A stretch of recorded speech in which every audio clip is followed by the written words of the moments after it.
Hello, everyone, and welcome back to the Mystical Misfits podcast. I'm Carla. And I'm Rachele.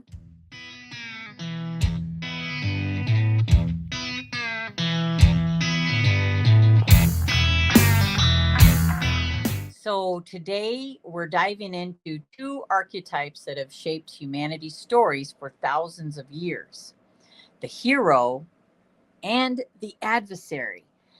Whether we realize it or not, these two archetypes are everywhere: movies, books, politics, religion, social media, history, even our own personal lives.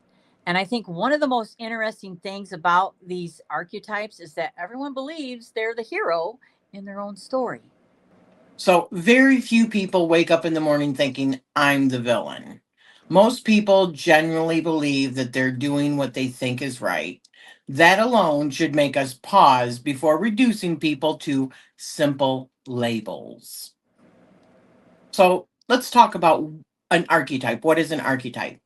Mhm. Before we begin, I want to briefly talk about what we mean by an archetype. An archetype isn't necessarily a person, it's a pattern, it's a role that appears over and over throughout human history. Different faces, different cultures, different names, but the same underlying story. Today, we're focusing on two of those roles, the hero and the adversary. The hero is probably the easiest archetype to recognize. The hero protects, the hero sacrifices, the hero stands up against injustice, the hero walks into uncertainty, and the hero inspires hope. Absolutely. But here's something that I think that often gets overlooked. The hero isn't someone who isn't afraid. The hero is someone who keeps moving despite being afraid. That's courage, not fearlessness, courage. Every hero needs resistance. Yeah. And here's something interesting is without resistance, there isn't really a hero story. If everything is easy, there's no journey, no transformation, or no growth. Exactly. Heroes don't become heroes because life is comfortable. They become heroes because something challenges them. That challenge forces them to become someone that they weren't before. And that's where the adversary enters, right? So most people immediately hear the word adversary and think, bad guy, villain, enemy. But psychologically, it's much bigger than that. The adversary is simply the force that opposes. Sometimes it's a person, sometimes it's an illness, it could be grief, it could be fear, sometimes it's our own ego, sometimes it's ourselves, right? Yeah. Yeah. Here's something I find fascinating, that without the adversary, there's no conflict.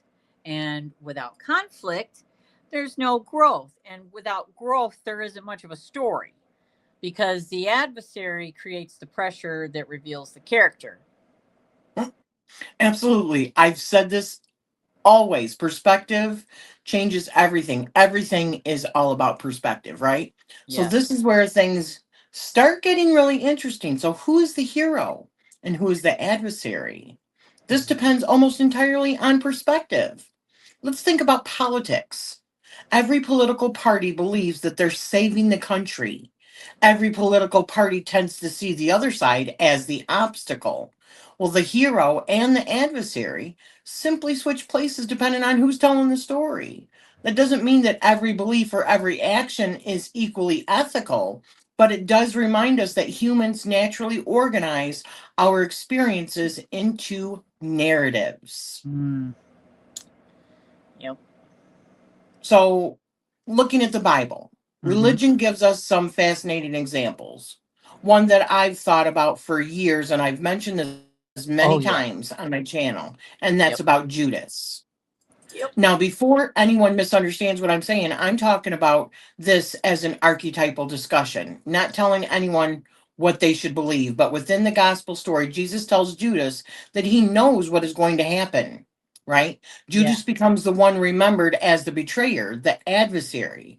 Yet Mhm. his actions become part of the larger story that leads to the crucifixion and resurrection.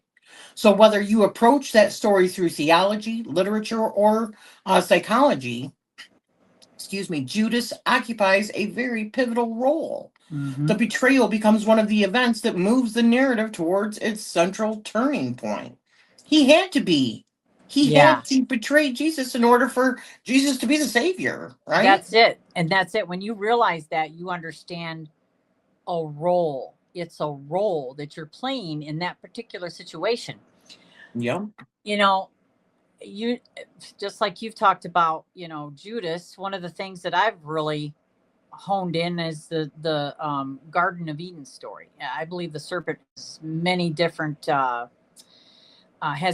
names in many different pantheons. You know what I'm saying? So when we think about the serpent in Eden, and depending on your tradition, the serpent can be viewed very differently. For many Christians, the serpent is the deceiver. For others, especially in some esoteric traditions, the serpent symbolizes knowledge, awakening, or initiation. It's the same story, a different lens, a different hero, a different adversary.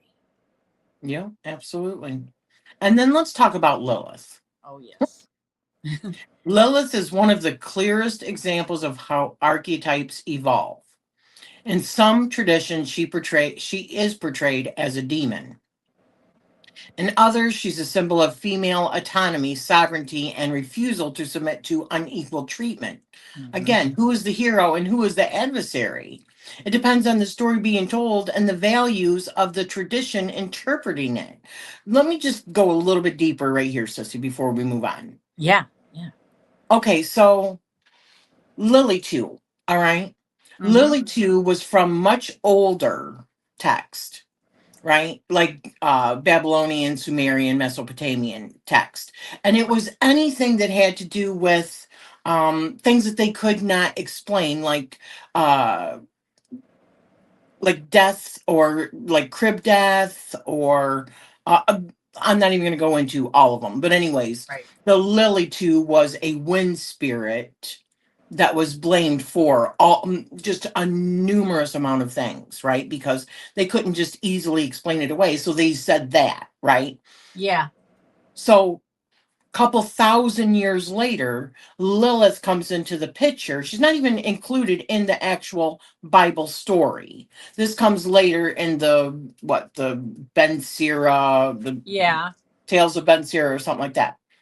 So Lilith, not Lily too, but the actual story of Lilith is that she simply just wanted to refuse uh subjugation. She wanted to be equal. She felt that she was equal, right?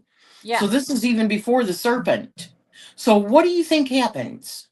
This feels like the whole story feels like a rewrite with a narrative to make her into the adversary and make Oh, yeah. Adam and Eve into the heroes or God into the hero Yes. of the story, right? Yeah. It's all narrative. The Yeah. whole thing was a made up Lilith, in my Hmm. opinion, is a Hmm. made up narrative in order to keep women in their place. Yeah. And whatever works for you is how you're going to see that. That's why it is, however we apply these roles to ourselves is where we are on our journey. Yes. You Yeah, know, it's perspective. it is definitely perspective. You know, the hero isn't perfect. Um, every archetype does have a shadow, and the hero shadow can become self righteousness, Yeah. martyrdom, the savior complex, believing only you or they, whoever you are applying this to, can save everyone, right? I've been there. Sometimes the helping turns into rescuing, and rescuing can accidentally keep people from discovering their own strength. I struggle with it daily. Um, but there comes a point when the hero needs to ask themselves, am I empowering someone, or am I becoming attached to being needed? That's an uncomfortable question, but it's an important one. And then you have the adversary shadow. The adversary can become opposition, which can become domination. Challenge can become cruelty. Disagreement can become dehumanization. Healthy challenge invites growth. Unhealthy opposition seeks to destroy. Yes. This is where shadow work becomes so valuable. The longer I study archetypes, the less interested I become in asking who's the hero and who's the villain. Because Mm-hmm. instead, I find myself asking, what role is this person playing in this story? What Mm-hmm. role am I playing? And Mm-hmm. what am I projecting onto the people around me? Sometimes we're the hero, sometimes we're the adversary, sometimes we're both, right? Mm-hmm. Depending on whose story we're listening to. You know, maybe that's the lesson. Life isn't divided into heroes and villains. Life is far more complicated than that. So the hero and the adversary aren't simply enemies, they're dance partners. You know, one reveals courage, the other creates the conditions where the courage can emerge. And without the challenge, the hero doesn't grow. And without the hero, the adversary has nothing to oppose. Yep. So perhaps our greatest work isn't trying to become the hero of every story.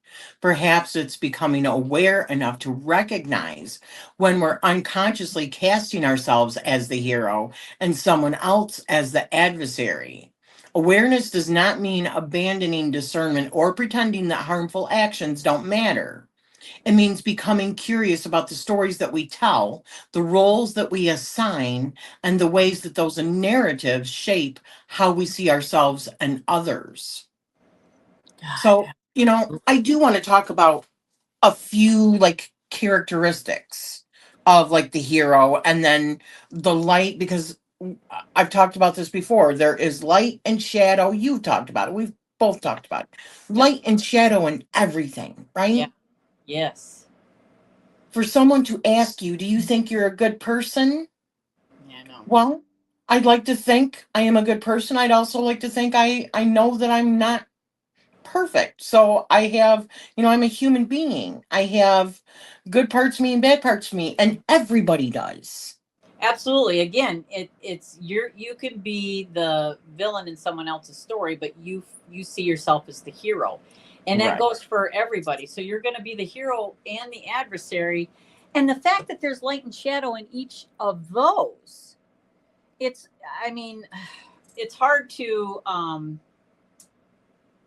I believe in archetypes. I absolutely do, but I also think that they're not the solve all, and it doesn't say exactly who you are because, like with anything, it's just an aspect, and you're going to be whoever that is in that situation at different times because of your perspective, where you are in that situation. When you take that third person perspective and look at it, you might be the adversary, and someone else might be the hero. You know what I mean? Yes. Yes. Unless But it's until all you're about perspective. Yeah. yeah, yeah, and taking sometimes it's entertaining someone else's perspective to get the full view, and then unless you can actually take a step back and see it in third person perspective and take yourself right out of the fucking or the equation. Sorry, Potty mouth. language. Yeah, taking yourself out of the equation and seeing yourself in third person, like watching a movie. Bird's eye view. Yeah, Yeah. so that you're not actually in the situation that takes the intense emotions out of it, and you're actually looking at it from that point of view. Because, man, when we are all up in our emotions, they Yeah. can cloud that perception. They can cloud our emotion or the whole vision gets distorted. Absolutely. So let's break down the hero archetype and then we'll break down the adversary. Okay, Okay. sounds good. So the hero archetype, it is actually one of the oldest archetypes humanity has ever created. Good versus evil, right? Yep. Hello. Yes. Mm-hmm. Chaos versus order, Yep. right? Mm-hmm. At its healthiest, the hero represents our desire to overcome obstacles. God against the devil, right? Yeah. And what does devil mean? The adversary, right? Yeah. The Or adversary. the original, yeah, word for it was actually the adversary. Protect what Yeah. we love, grow Mm-hmm. through hardship, and become more than we once were. I want to interject real quick. The fact that you said that, there are two verses in the Bible. I without actually looking it up. Um, Biblically speaking, that they're the two identical verses in the Bible, two almost identical scriptures talking about the same individual, but one said, God, and the other one said adversary or Satan. Isn't that interesting? Oh, I didn't even know that. Yeah, That is interesting. But I very. know that a lot of people believe that, including myself, that the God of the Bible was truly the demiurge or Oh, the yes. devil or the adversary of humanity. Absolutely. Me too. Right. Oh, okay. I know what it is. It's Second Samuel, verse 24. And it said, again, the anger of the Lord burned against Israel, and he incited David against them, saying, go and take a census of Israel and Judah. So the king said to Job and the army commanders with him, go throughout the tribes of Israel from Dan to Beersheba and enroll the fighting men so that I may know how many there are. And in First Chronicles 21, he's Satan that says Satan rose up against Israel and incited David to take a census of Israel. So David said to Job and the commanders of the troops, go and count the Israelites from Beersheba to Dan, then report back to me so that I may know how many there are. They're almost identical. How interesting is that? Yeah. Yeah. It's almost like somebody went, oops, Yeah. I forgot to change the narrative. I forgot to change the Yes. name. Again, I mean, that's what I mean. It's kind of why I'm honest, why I ended up, because I'm like, there were so many bullet holes in the Bible, and I actually studied it. I'm like, why does this not make sense? Because there's so many mistranslations, and to parallel that with our own lives. There are so many mistranslations when we look at the same situation through someone else's eyes. Absolutely. Yes. That's what it comes down to. I think when we remove ourselves, Mm-hmm. disassociate our emotional state, and look at a situation through Mm-hmm. rational, logical eyes, it changes Mm-hmm. things. And likewise, if we look at something that we've looked at logically through an emotional landscape, it can also change things, right? Because everything is about perspective. Yes. Yes, it is. So I want to say that the hero psychologically often symbolizes the ego's journey Mm-hmm. towards greater maturity. Not ego in the arrogant sense, but the conscious self learning through challenge, like how we identify ourselves. That's how I Absolutely. see It's the all about ego. identity. Yes. Right.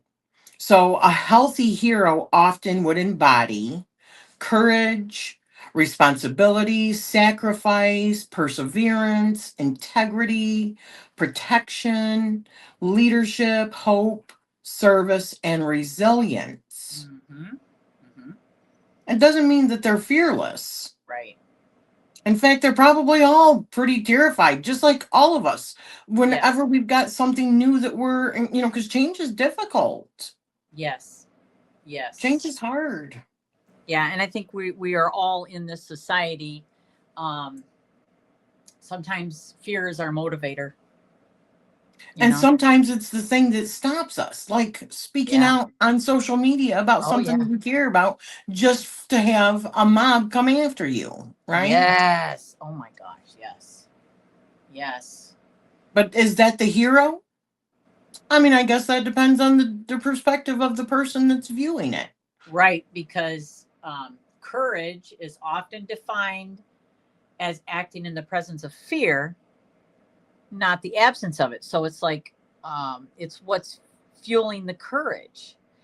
It's is it because of fear, or is it because the absence of it? It's like unless you take a look at your own motivation, you know, understanding if it is either one of those, understanding what it is important, because that defines whether we are at the light of the hero or the shadow. Because having courage to speak up doesn't always mean that the motivation is in the right place. I think we've learned that, right? How many Absolutely. times? Intentions are everything. Yes, going to that comment section and just tearing somebody a new bunghole because holy moly, you just, you know what I mean? Whatever that person said, you don't agree with, and it goes against something that was in the video or whatever that case is.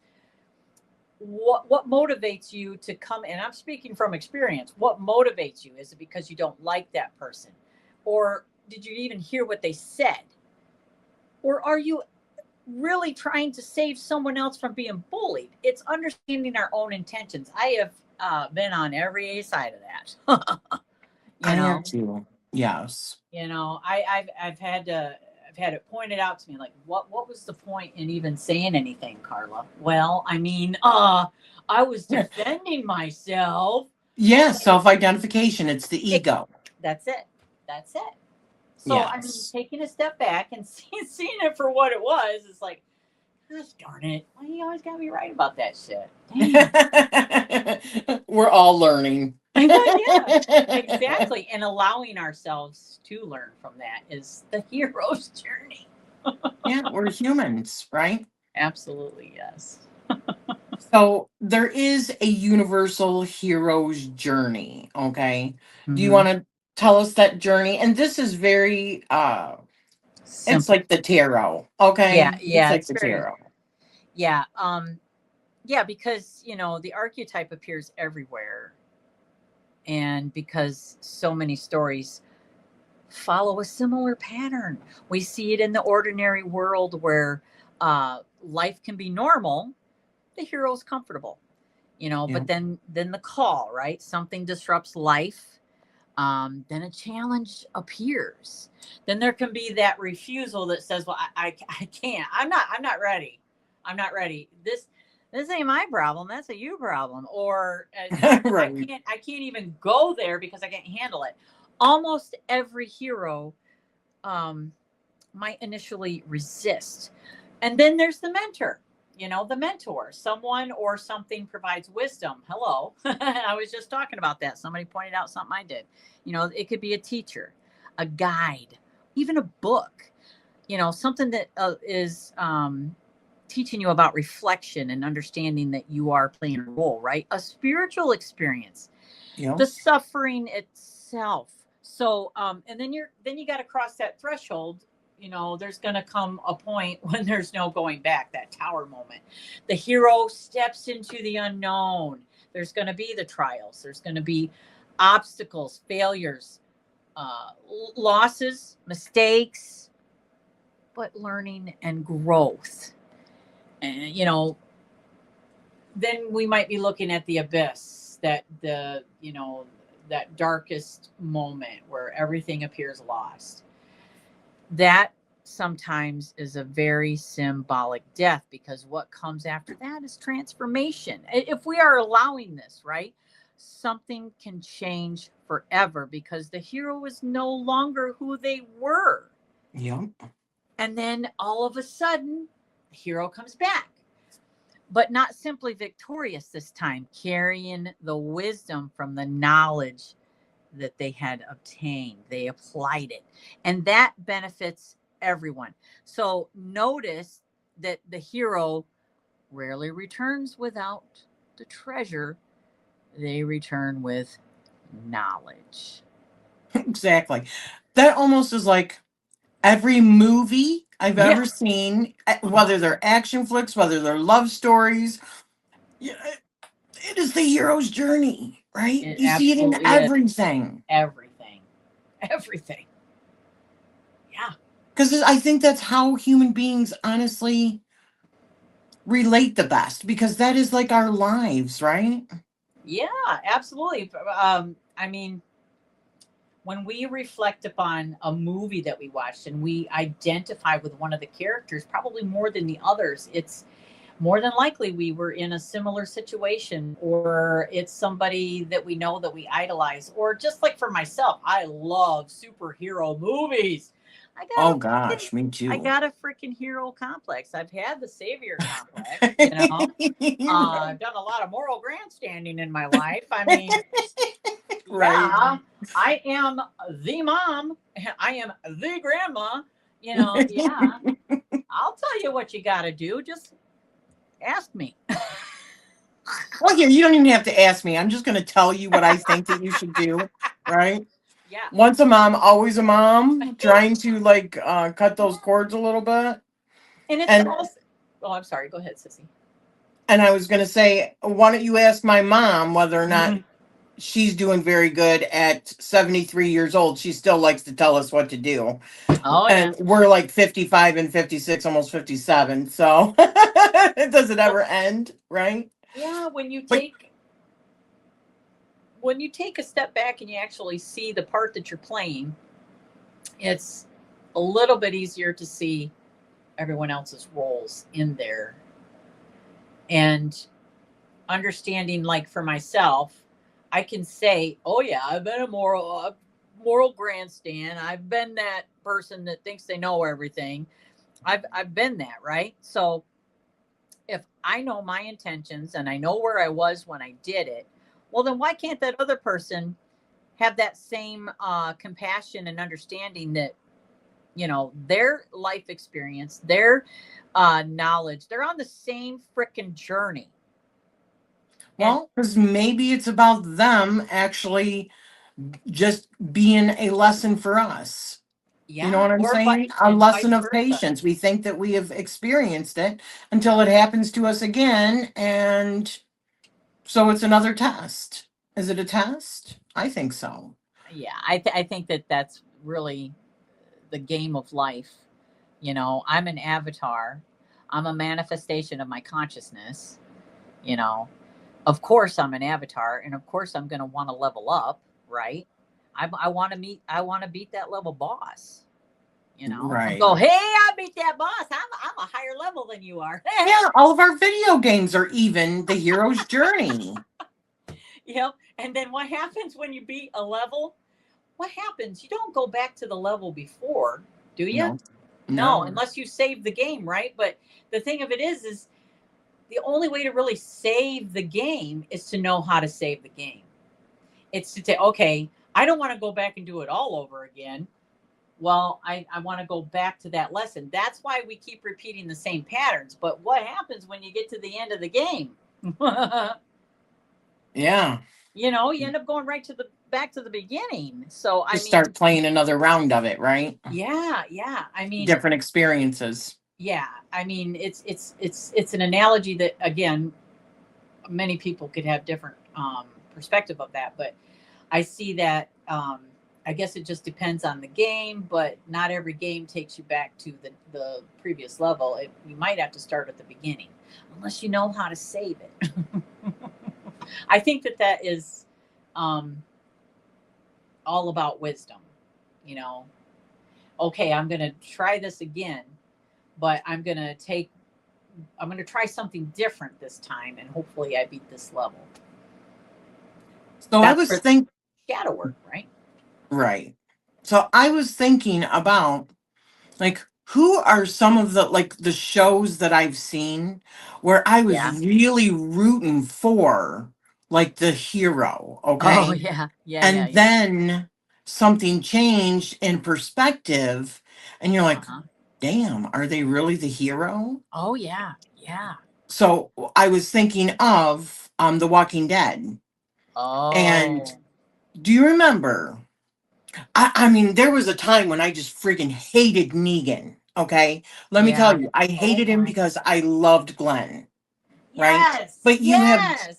you've built up this whole long journey with this character, with all these characters, with Rick and all of them, and Michonne, and seeing how they really just it was about survival, getting through the world and doing the best that they could, but how they kind of turned into monsters themselves, just Yeah. trying to survive, right? Yep. Uh-huh. So then you look at Negan Mm-hmm. and how he took Lucille to Glenn, and Yeah, those that are, followers of The Walking Dead, you know exactly what I'm talking about. I That was a do. pivotal moment It when was. I felt like I don't want to watch this show ever again. You I know what know. I I mean? thought that too. Yes. And I wanted to hate Negan, but in that story, Mm-hmm.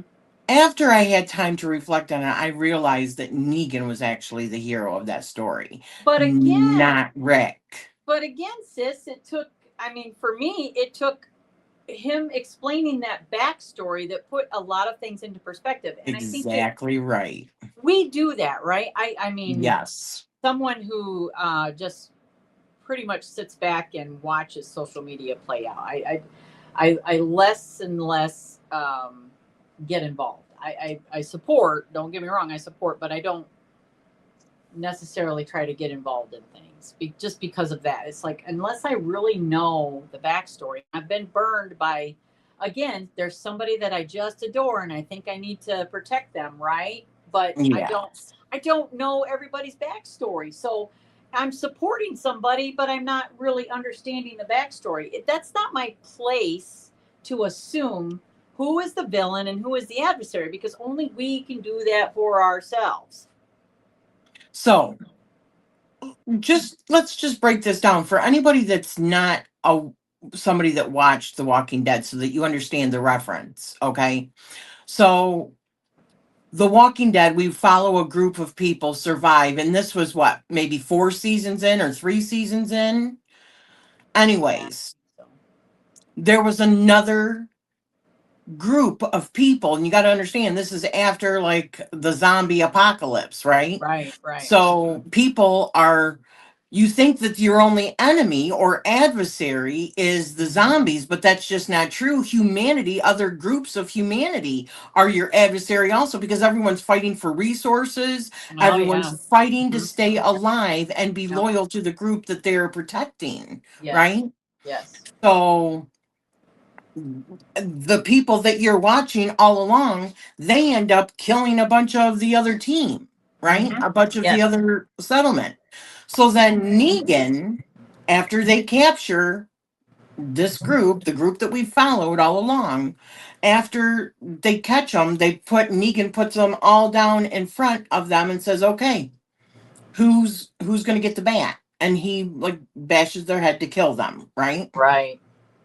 And so they had to choose. But you see, the thing is, if he didn't force them to choose, the mob mentality would have killed all of them. So he was really trying to protect the majority of them because he understood why they did what they did. Because anybody in that situation who's trying to survive could have easily become the adversary. Yes. Yes. So it's all about perspective, isn't it? Yes. Absolutely, it is. One Yes. person's oppressor is another person's hero. Yes. And I mean, when you apply that type of analogy, because that's what archetypes are. That's what it is. It's even the labels that we put on other people, no matter what it is. We all have our own perception of that label. And the only time it works is when we apply it to our perception, because someone else is not going to see it the same way you do. It's just, that's the way it is, right? Yeah. So entertaining someone else's perspective can give you a broader vision of the movie, the scene, whatever it is. The And intention behind yeah, it. yeah. Well, you're only going to understand your own, but until you pull out and actually break it down and look at it for what it is, and look at it like the movie, I mean, understanding your role and, yeah, understanding your own intentions, really, more than anything, because Well, the movie Appearances. shows the other person's intention, though. That's what I mean. Okay. So perception does change once you see somebody else's intention and where they were coming from. That's why shadow work is so important. Because when we put labels on people, Uh-huh. or even personality types on people, It's to make sense of personality, it. oh, yes, I understand that, is to give like some sort of semblance, but that's very black and white thinking because everything is contextual. You know, that Yeah. one type or trait could be the byproduct of several different kinds of origin stories or archetypes that have played out in somebody's life. So, Mhm. unless you know somebody's intentions behind something, putting a label to it just it it divides us rather than unites us. It does. It does. I'm see. I guess what I'm getting at is I can do that for myself. I can say, oh, okay, well, it really appears like this person is this archetype right now, is playing this part in this only. Yeah. But again, that's my ego identifying that because of my own perception. So Yeah. yeah, I I get say that. focus on yourself. Don't Yeah, try to put roles or labels on anybody else, period. I agree. I agree. It's just that's easier said than done, right? Not if you ask questions.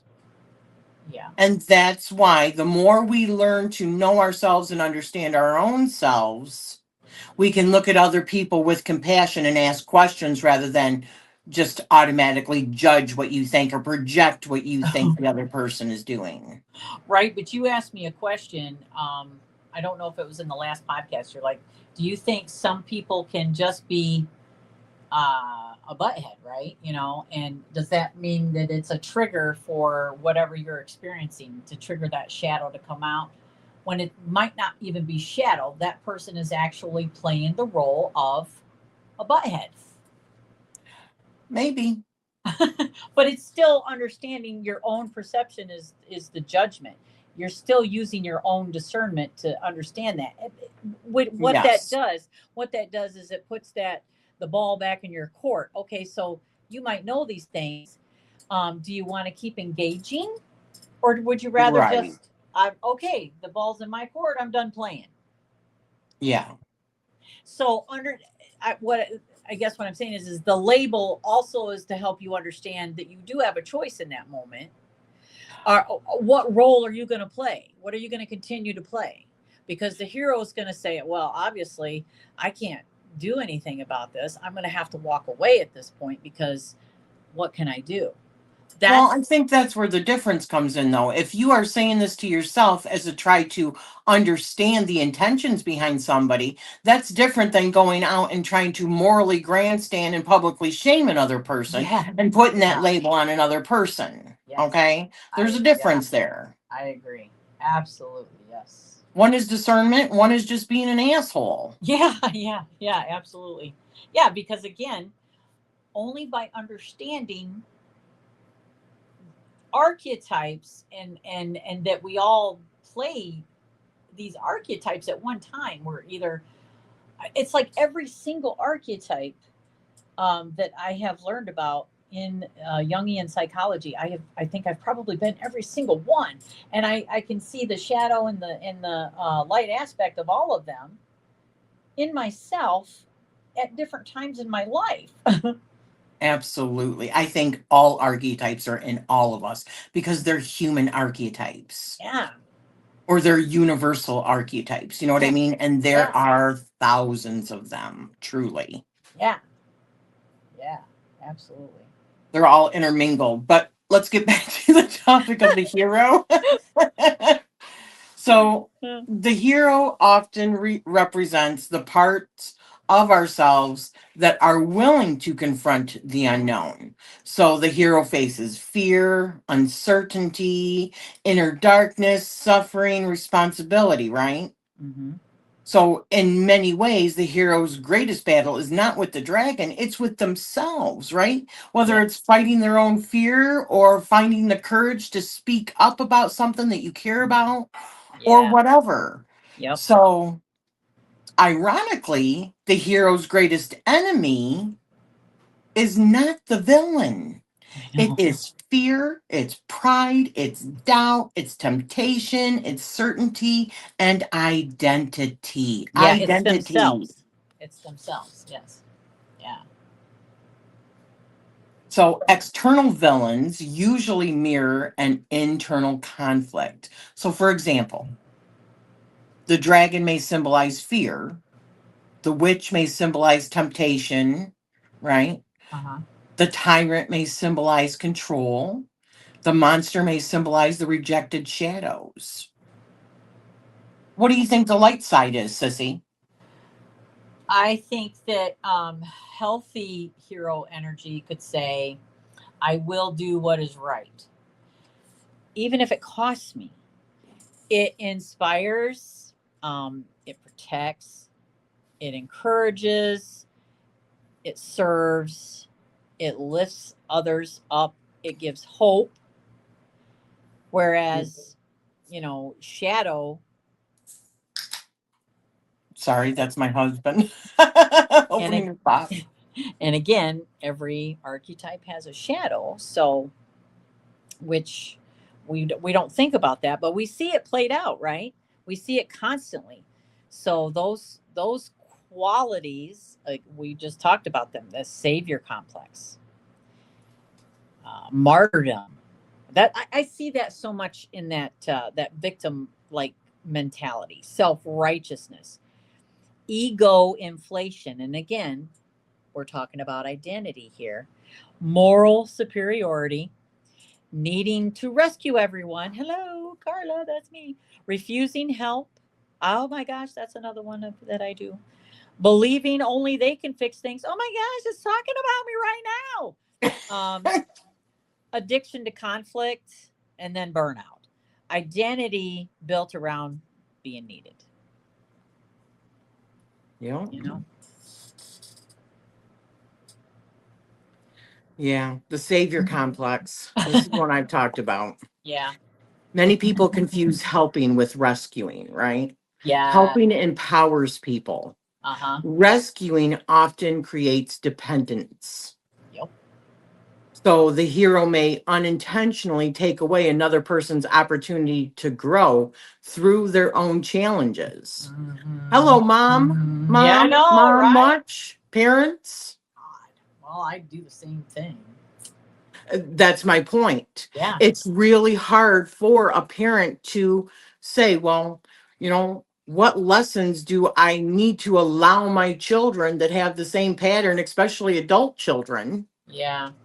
You Yeah, know, because the only way I learned my lessons was to actually learn from my lessons. exactly. And truth, that's the truth. No matter Mm-hmm. what your parents said behind their back, you probably Mm-hmm. went and did. I know I did, went and did just the thing they told me not to do so that I could learn. It didn't kill me, but Yeah. I mean, I probably could have done without that, but who And don't knows? we do that? Don't we do that too? I mean, I know I keep using social media as an example, but I mean, I think we do that when we moral grandstand. We think, well, Oh, God, I yes. know so much better because I've been there, I've done it, I've got the experience, and I know more than you. So there you go. Right. But the Yes. intention is because you think you're helping. You're not really being honest with yourself sometimes, you know? Yeah, sometimes the most heroic thing that somebody can do is just stand by someone and not carry them, not Right. try to fix them, not try to rescue them, not Yeah. try to, save them from themselves, right? Yeah. What is that? Getting attached to being the good one. Right, right. Yeah. So the hero as identity. Mm-hmm. So some people become attached to being, like you just said, the good one, right? Yes. Yes. Yes. Yes. Why do you think this creates problems? Well, besides just the dividing of us against them, your identity depends on being the hero. Um, because again, that us versus them, someone else is almost has to become the villain then. Right. Life becomes divided into good people versus bad people, heroes versus enemies. And that's exactly what you were talking about later. That's or earlier. Later. That black and white thinking. It can prevent compassion and self-reflection. You've got the hero and the shadow. You know? So from a shadow work perspective, I would say that the hero often refuses to acknowledge weakness, selfishness, anger, envy, vulnerability, exhaustion, right? Yeah. These rejected aspects don't disappear, they get suppressed, they get put into your unconscious. Oh gosh, yes, they do. And what does that result in, sis? They, oh my goodness, they emerge as burnout, You know? resentment, perfectionism, um, and moral rigidity. You know? Because we don't allow ourselves to be human. And sometimes that ends up carrying a tremendous burden within ourselves. Oh my gosh, yes. Mhm. So what is the hero's relationship with the adversary then? Well, I think one of the most intriguing dynamics is that the hero and the adversary seem to define one another because without the obstacle, there's no hero. Without the resistance, there's no journey. Yeah. Now, that doesn't mean that the adversary is desirable in every circumstance, but it does, or that adversity itself is desirable, but Right. it does highlight how challenge often reveals qualities that might otherwise remain dormant. It is those challenges that actually help us to grow. It's how Yeah, we gain wisdom. exactly. What I mean, every good story has it within it. It's got, oh, that's well, there's the adversary. And, we knew that person was coming, right? We look Yeah. for it. Yep. So, who are some other heroes that you can think of?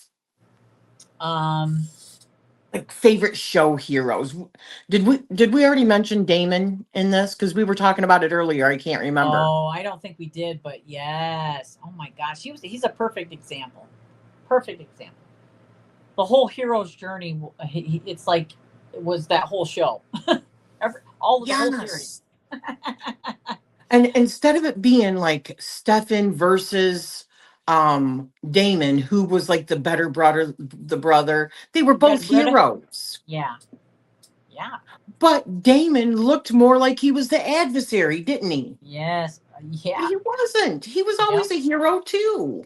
yep. And yeah, we're like at first he's like, oh, and that's that thing that we talked about before with the romanticizing. You know, Um, I mean, we look for those things and we're drawn to them. There's something about that just is so. I want to change him. I want to do, but yet then by the end of it, we're rooting for him to be the hero. So I yes. mean, everything that we see or dislike in another person, whether we like it, dislike it, whatever, it has everything to do with our own perception. Yeah, and that alchemical always looking for gold, Yeah. right? That Yes. transformation is the gold. That's the alchemist right there. Uh huh. Absolutely. Wow. Yeah. So some who's other like heroes that you can think of? Well, you know me. I love mythology. So Hercules, big one. I feel like him and Yeshua are very similar. Um, Yeah. Odysseus, King Arthur. Oh God, I love Oh, me I some King look, Arthur. Luke Skywalker. Vroom, Yeah. vroom, Ooh, vroom, I am your vroom. father. Yeah, but I am even your father. yeah, but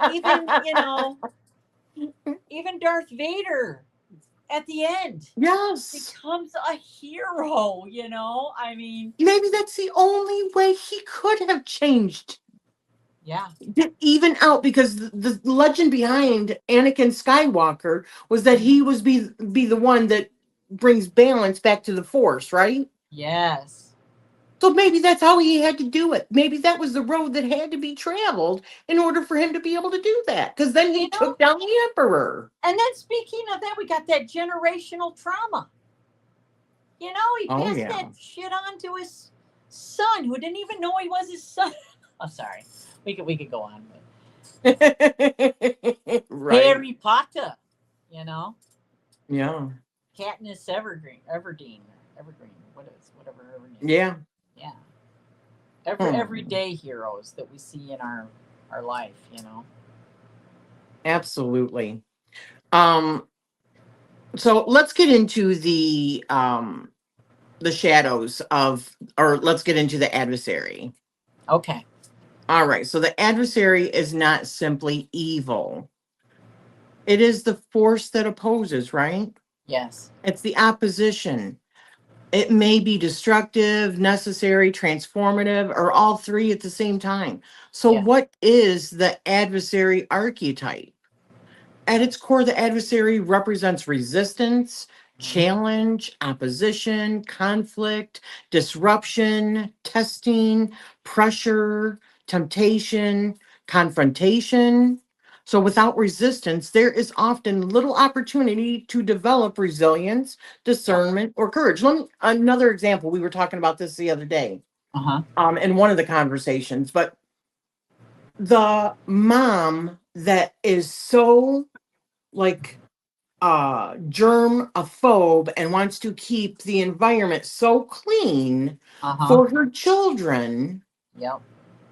although it looks like that is helping, it Uh really huh. is not helping. It is destroying that child's immune system. Yes. Oh my gosh. And so she doesn't understand her full role.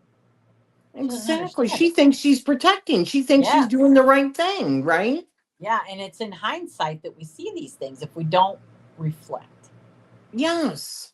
So those things that we come across when we're little, Uh huh. that we have stronger immunity in order to fight, Yeah. helps us be stronger adults when we're older because of all those adversities, right? Exactly. And how do you get to the end game? What do we do when we're reading a book sometimes, right? I know I do it. I can't help it. I love spoilers. I'm a big person on spoilers.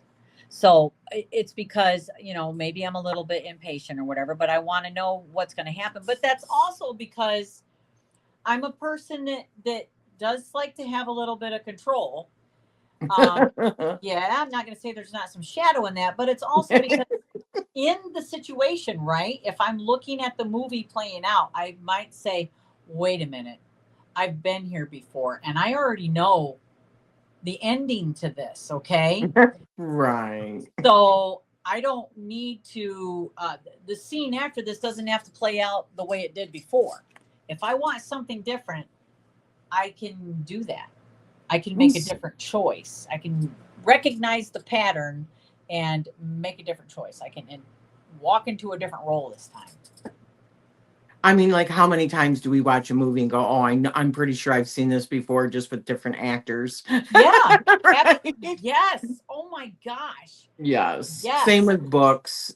It's Yes. because this is like the archetype of all archetypes, right? You know, These I was journeys. I was thinking about when you were talking that with the mom that's there, trying to keep the kids from, contaminating the scene, right? So, but yet, Yes. so it's, in her eyes, it's the children with the booger on their finger that's the adversary, right? You know, Right? but really, she's the adversary. Just let him She's eat the booger. yes.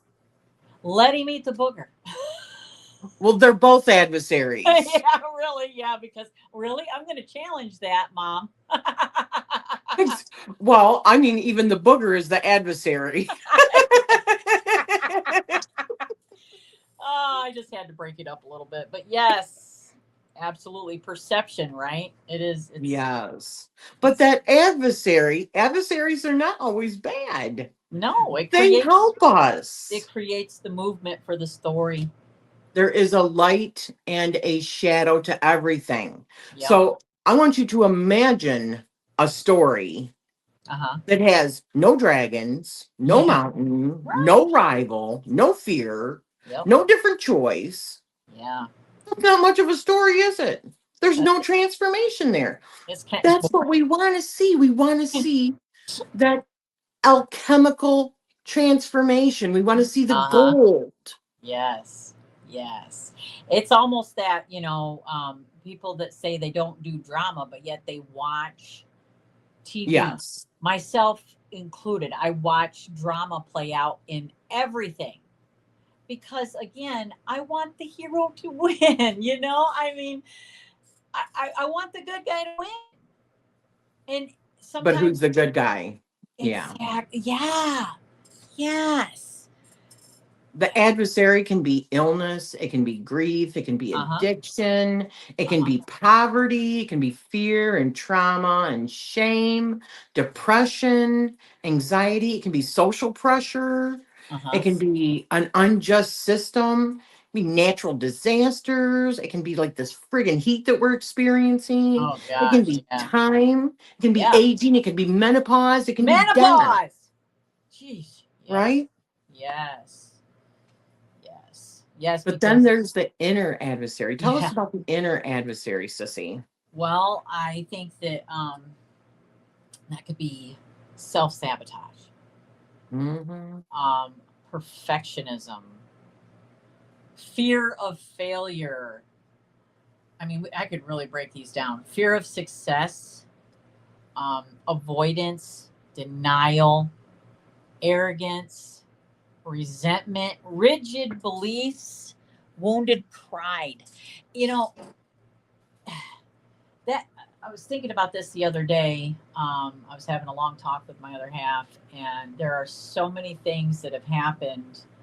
Because I think all relationships has, again, you could be the hero one day, the adversary the next, but what happens when this obstacle gets thrown in your path? Unless you really can take a step back and understand the role that you're playing, we automatically think things like, "What did I do to deserve that?" Or um, "What did I do?"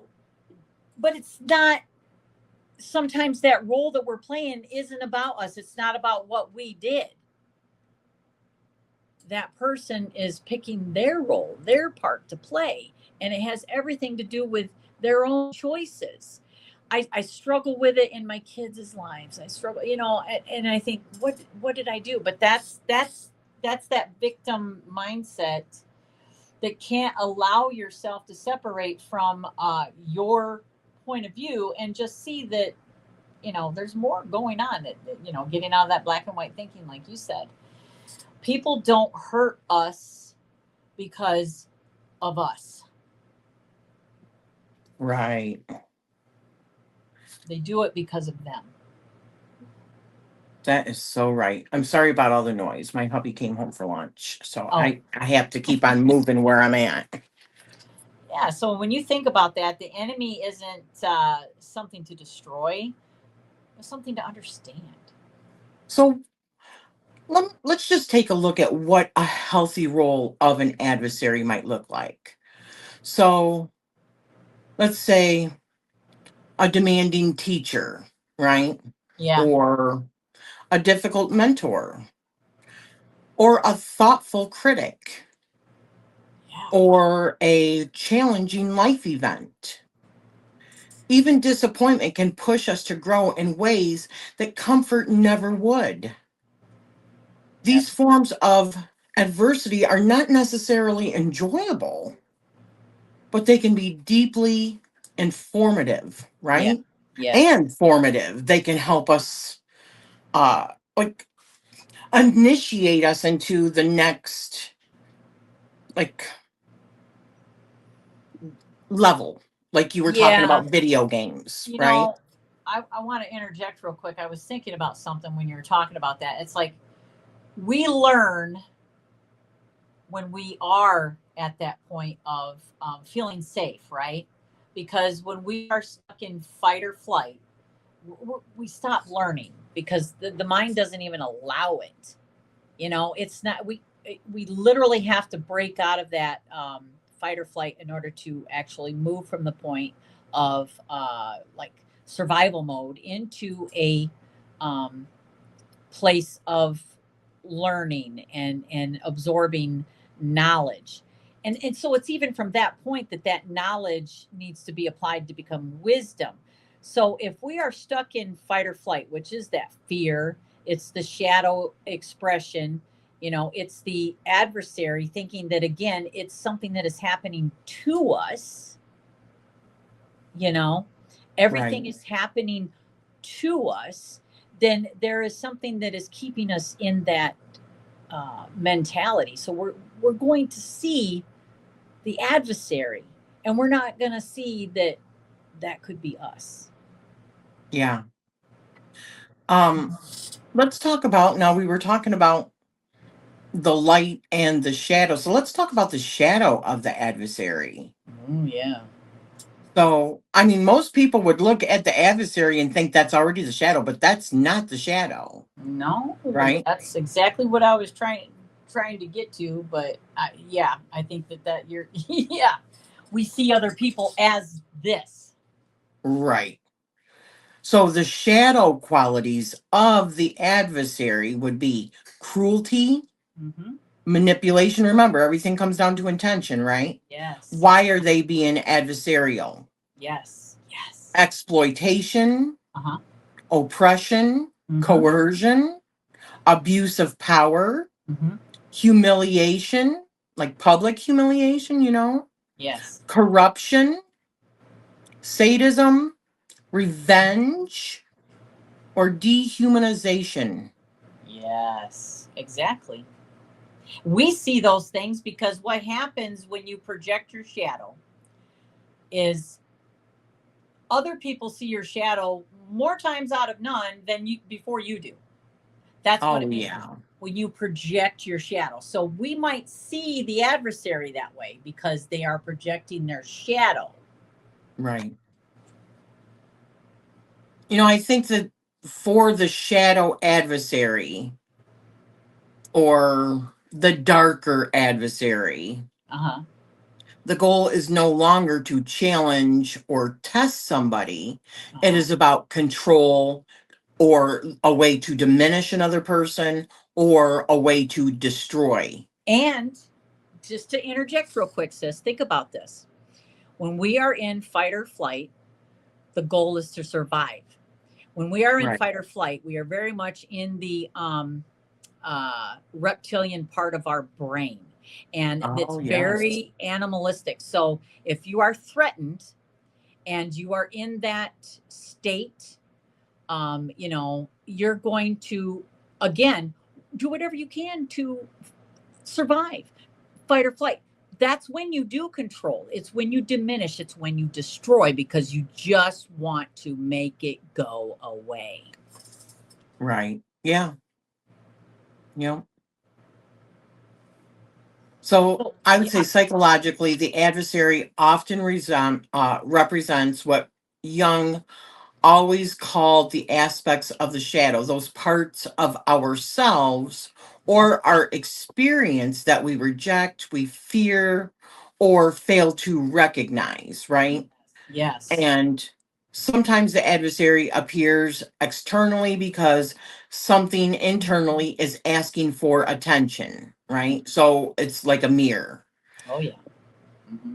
For example, a controlling boss may illuminate or our struggle with boundaries. Mm-hmm. A failed relationship may reveal attachment patterns. Oh, holy smokes. Mm-hmm. A harsh critic may Mm-hmm. expose our fear of imperfection, Yeah. right? Yeah. Yeah. The adversary is the mirror. Yes, it is. Absolutely. Mm-hmm.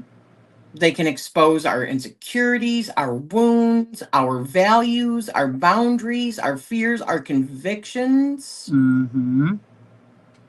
Yeah. Yeah. without That's any. Sorry.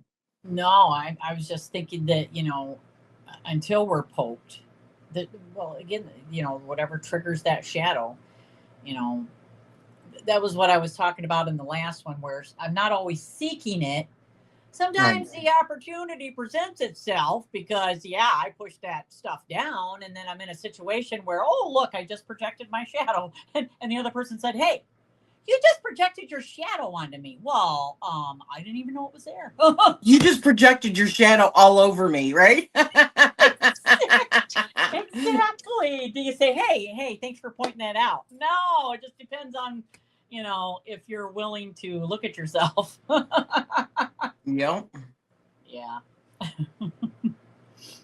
So what the adversary might look like in everyday life.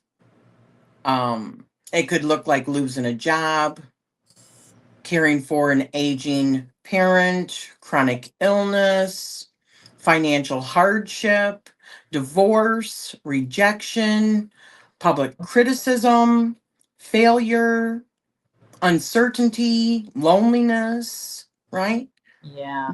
They can be painful. These experiences can be painful. Yes. Yes. But But are they turning points for us yeah. also? Yes, absolutely. That is how we understand ourselves, our lives. So the hero cannot be the hero without an adversary, right? Yeah. Yeah, absolutely. They do. They need each other. So we can be our best hero. Each of us can be our own hero, but each of us can also be our own adversary, right? Yes. Hmm. Yes. It's all about self-reflection. That's what, shadow work is. Yeah. Rightio, Cheerio.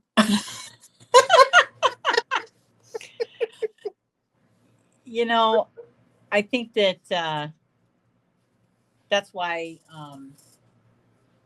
when you identify something, having a good tarot spread can help you expand upon it, but not always can tarot or oracle help you identify that, because like for myself, most shadow, that again, it's unconscious, right? So Yeah.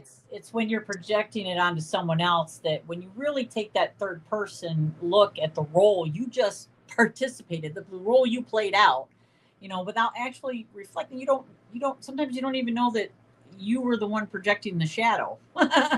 Yeah. Or if that other person was projecting their shadow, you know it's taken and looking at it from all perspectives to understand whatever role you were playing, helps you to understand their role. But that's not, you know that doesn't give you all the answers. So sometimes, picking up a good tarot deck or oracle deck to help you work out, because it's those reflection questions, right? Yeah. Absolutely. That helps you put it in perspective, helps you understand it. And not everybody needs the reflection questions. It depends on how long they've been doing this kind of stuff. Oh You know yeah. what I mean? Yep. Because Mm-hmm. I think the majority of people that have been tarot readers for any length of time have seen so many spreads. They've reflected so much. I just think that they're just different people because they are asking the questions. That's usually why they're tarot readers to begin with, or people that are trying to look at, doing shadow work already. But for Yeah. somebody that's just beginning, Yeah, absolutely. Because I don't want to talk about my other half, but I mean, he's definitely going through some stuff right now, and some of the things that I hear from him are, I have these destructive habits, don't I?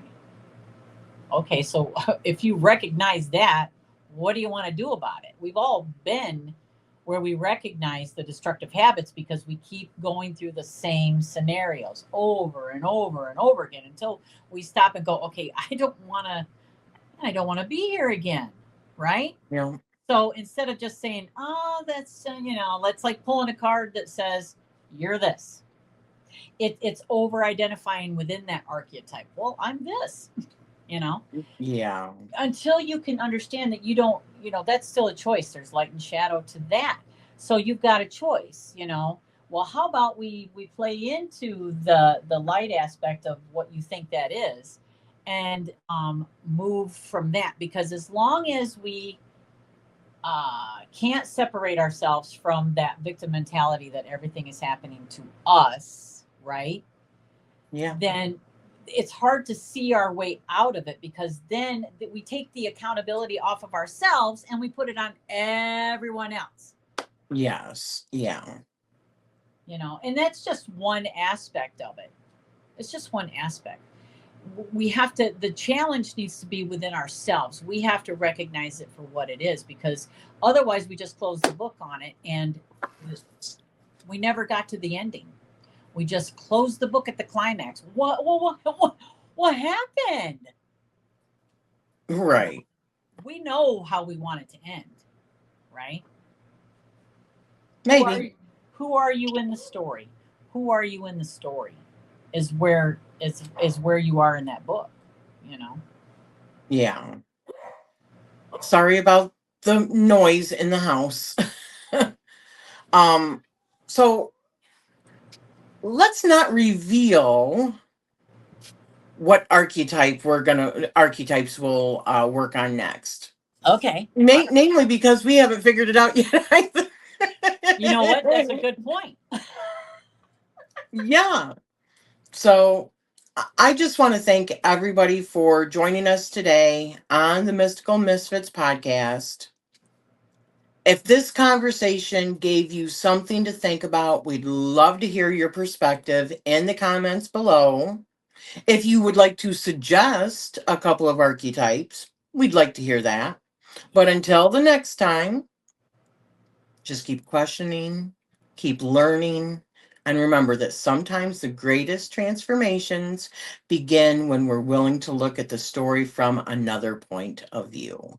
Right? Oh, that's excellent. Yes, thank you. I love that. So thank you, everybody. Thank you. And we will definitely see you in the next one. Bye for now.